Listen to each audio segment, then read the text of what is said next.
Добрый день, дорогие друзья! С вами Павел Платонов. Приветствую всех из Иерусалима. Сегодняшняя наша встреча посвящена интересной теме, а именно потрясающему месту в Иудейской пустыне, знаменитой крепости Масада.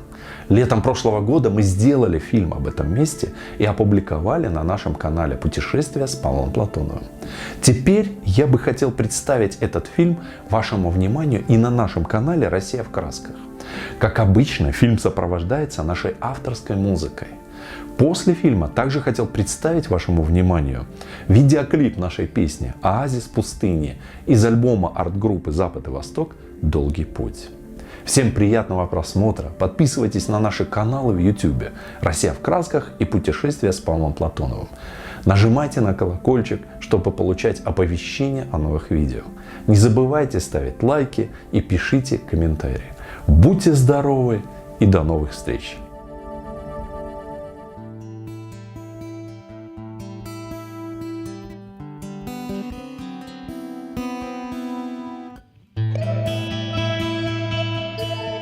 Добрый день, дорогие друзья!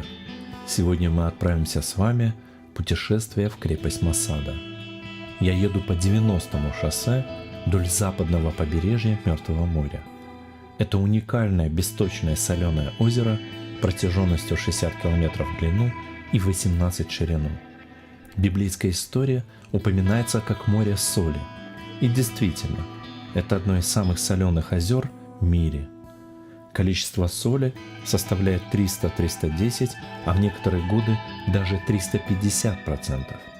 Это также самый низко расположенный в мире водный бассейн. Сегодня уровень поверхности воды Мертвого моря расположен на 430 метров ниже уровня Мирового океана. И каждый год он опускается примерно на 1 метр. Справа вы видите таинственные и завораживающие горы Иудейской пустыни. Сюда уходили от мирской суеты. В многочисленных нерукотворных пещерах жили отшельники. Здесь в разное время были построены монастыри, некоторые из которых действуют до сих пор. Эти места поражают воображение путешественника глубиной истории, величием пейзажей, сюрреалистическими панорамными видами и широтой пространства. Пустыня также давала убежище преследуемым. Царь Давид прятался здесь от гнева Саула, здесь укрывались повстанцы, и история крепости Масада, описанная у Иосифа Флавия, тому свидетельство. С основной трассы дорога уходит направо.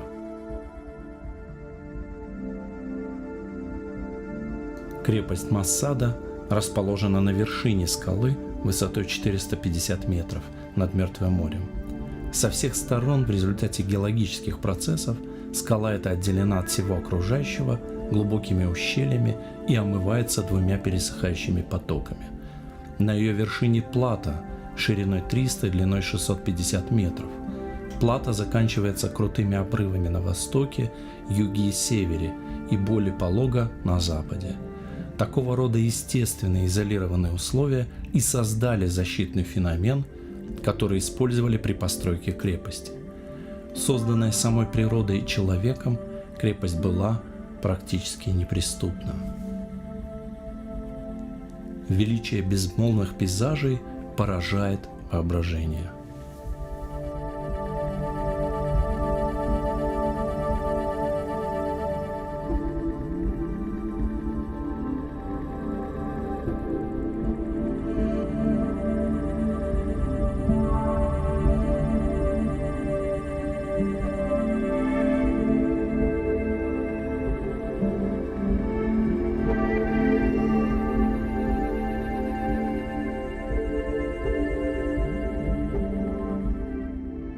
Много веков после трагических событий истории этой земли, о которых мы будем говорить позже, сюда не ступала нога человека.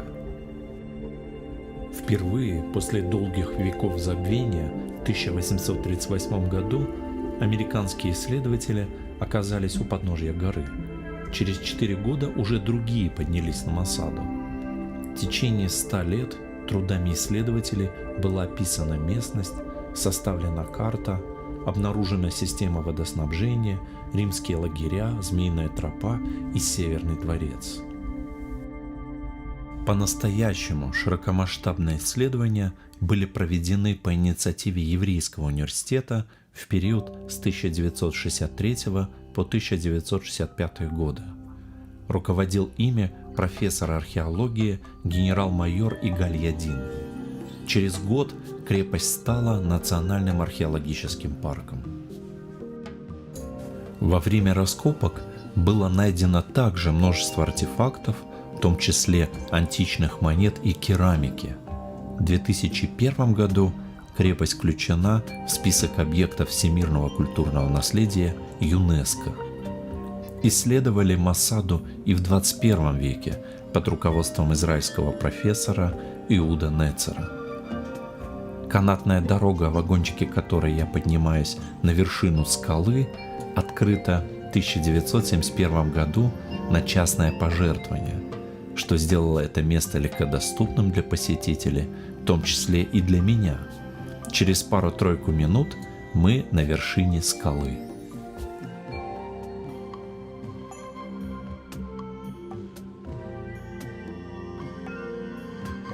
Добрый день, дорогие друзья! Приветствую вас на этот раз из крепости Масада, которая входит в всемирное наследие ЮНЕСКО. Сегодня выдался относительно прохладный день для съемок, всего лишь около 40 градусов по Цельсию, и я давно мечтал сделать небольшой сюжет об этом месте. Желаю всем приятного просмотра и всем огромный привет из Иудейской пустыни. Более известный период истории крепости относится к правлению царя Ирода Великого. Построена Масада, согласно историку Иосифу Флавию, при первосвященнике Ионатане, тот и назвал ее Масада. Когда в 40 году до нашей эры Ирод воевал с парфянами и отправился за защитой и покровительством в Рим, семья его укрывалась в крепости под защитой гарнизона. Парфяне осадили крепость, и если бы не внезапный дождь, наполнивший водой ямы и расселены, защитники крепости просто бы погибли от жажды. Ирод с подкреплением римских легионов подоспел вовремя и, сняв блокаду, освободил свою семью. Об этом месте он не забыл. Став царем, Ирод серьезно начинает заниматься своей безопасностью. В период с 37 по 31 годы до нашей эры он перестраивает крепость согласно своим пристрастиям в качестве убежища для себя и своей семьи. Посмотрите на эти ровные каменные ряды. Это бывшие складские помещения. Как писал Иосиф Флавий, достойным удивления было изобилие и долгая сохраняемость заготовленных припасов. В складах в огромных количествах сложены были хлеб, вино, масло, финики и стручковые плоды. Когда почти через столетия повстанцы заняли крепость, они нашли все запасы в свежем виде. Причиной этому Флавий видел в свойствах воздуха на вершине скалы. Склады были наполнены также оружием на 10 тысяч человек, запасами железа, меди и олова. Двойная стена длиной 1400 и высотой в 5 метров окружала крепость. Толщина внешней стены достигала почти 1,5 метров, а внутренней 1 метра. Между ними 4-метровое пространство, занятое помещениями и перекрытое крышей. Недаром Ирода прозвали Великим. Размахом любой своей деятельности он словно подтверждал это прозвище. Не только изобилием запасов и неприступностью славилась крепость Ирода, но и своей роскошью. В крепости также были выстроены настоящие римские бани для знати и 2 великолепных дворца. Особенно впечатляет 3-уровневый Северный дворец. Он выстроен в самом прохладном месте, благодаря северным ветрам и укрытию от южного солнца на 3 ярусах отвесной скалы. Верхний уровень возвышался над нижним на 35 метров. В Вся конструкция держалась на мощнейших подпорных стенах. Масса колонн с капителями ионического и коринфского ордеров, фрески и мозаики с геометрическими узорами украшали дворец. Была также небольшая баня рядом с личными покоями царя и бассейн. Ирод стал первым строить бани в Иудее. Сейчас мы видим систему подогрева в самом жарком помещении, так называемом кальдариуме, что значит тепло снизу. Это двойной пол, разделенный опорными столбиками, куда нагнетается из печи горячий воздух. Он поднимался и по керамическим трубам, обогревая все помещение. Сегодня в 40-градусную жару как-то не хочется даже и думать о каком бы то ни было подогреве. Но Ирод строил для себя зимнюю резиденцию. И как же обойтись без римских бань горячему их поклоннику? Невероятная по мощи и сложная система водоснабжения обеспечивала огромными запасами воды. Согласно античным источникам, в Масаде воды было даже больше, чем в Иерусалиме. 12 цистерн вмещали 40 тысяч кубов воды. Цистерны высечены на северо-западном склоне скалы в 2 параллельных ряда. С помощью плотин дренажная система собирала паводковые и дождевые воды с южного и северного потоков, и по открытым уклонным каналам вода направлялась в цистерны. С помощью вьючных животных и носильщиков доставлялась в крепость, где также во дворцах и помещениях были высечены дополнительные резервуары для хранения воды. Крепость с ее природной неприступностью, усиленной человеческими трудами, с невероятными запасами оружия, продовольствия и воды, стала последним убежищем для группы еврейских повстанцев в ходе Иудейской войны. События эти проходили с 66 по 73 годы нашей эры, и крепость стала последним местом сопротивления Риму. Элазар бен Яир возглавил сопротивление. В 70 году пал Иерусалим. Крепость пала лишь через 3 года. Римский военачальник Флавий Сильва во главе 10-го легиона занял позиции у подножья крепости.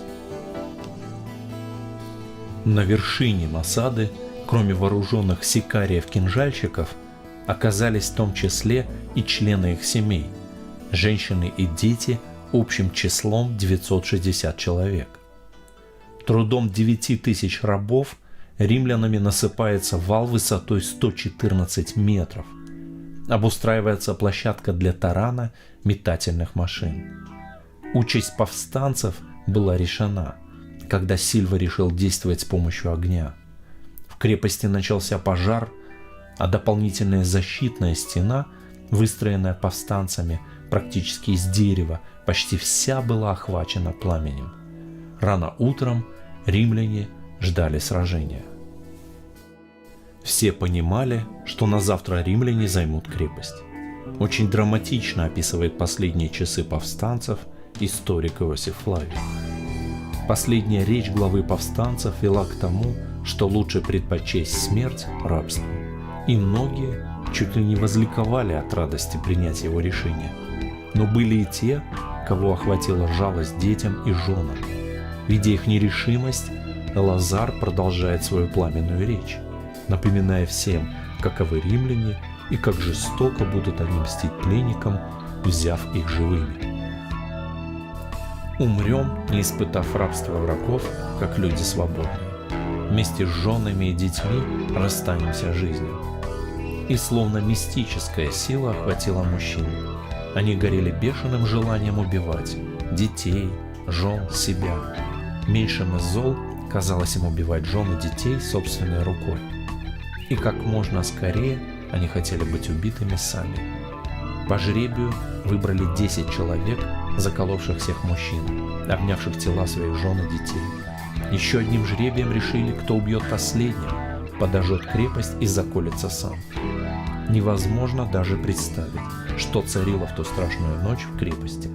Спаслись лишь 2 женщины и 5 детей, спрятавшихся в подземельях.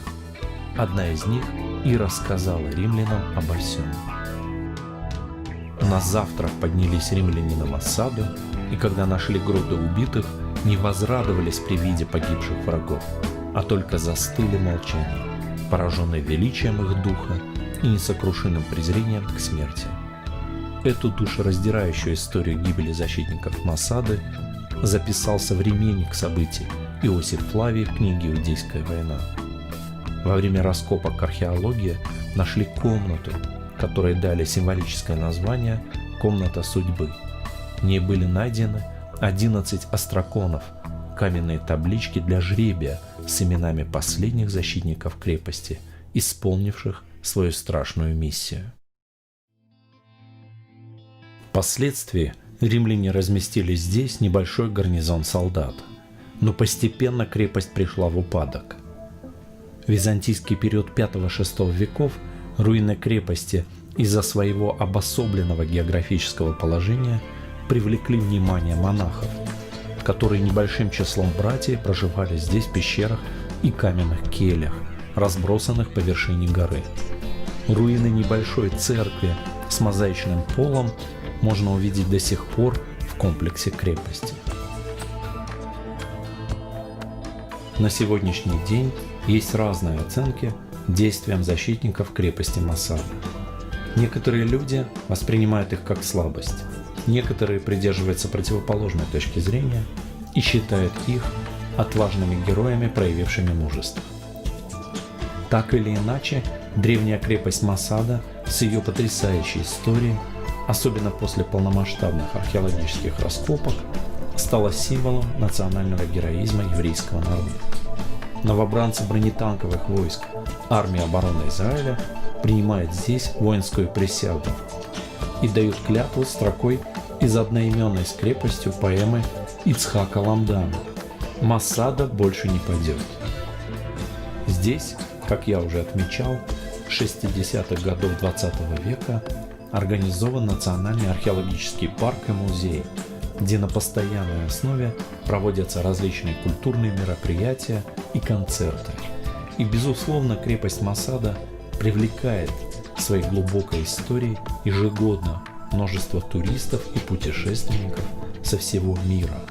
Приглашаю и вас, также, уважаемые зрители, посетить это замечательное место в Иудейской пустыне. Всего доброго и до новых встреч!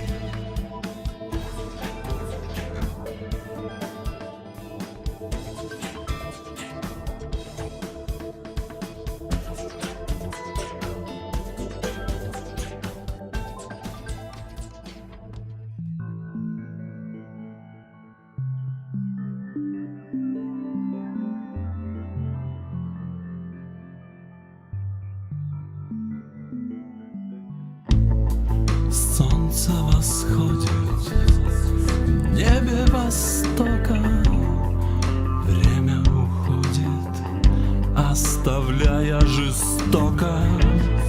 Мы понимаем вечность пустыни, жажда заката неумолима.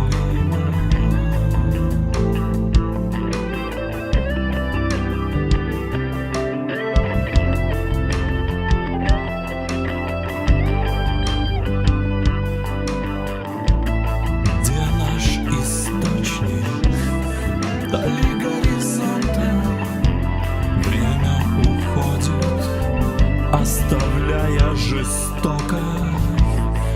Близится полдень, рушит надежды, зной опаляет мысли о прежнем.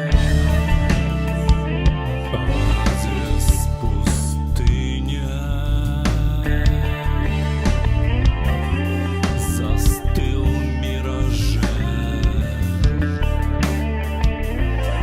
Спасение источник, взываем к тебе. Ведь жажда опасна в пути пилигрима. Взывает он к небу с надеждой. вся милость. Мираж продолжает соблазны сомнений. Последние силы уходят мгновенно. Оазис пустыня застыл в мираже. Но близость надежды дает миг удачи, и все здесь как прежде. Мираж одурачен. Оазис пустыни, источник прозрения, вода, милость жизни, вот счастье мгновенное.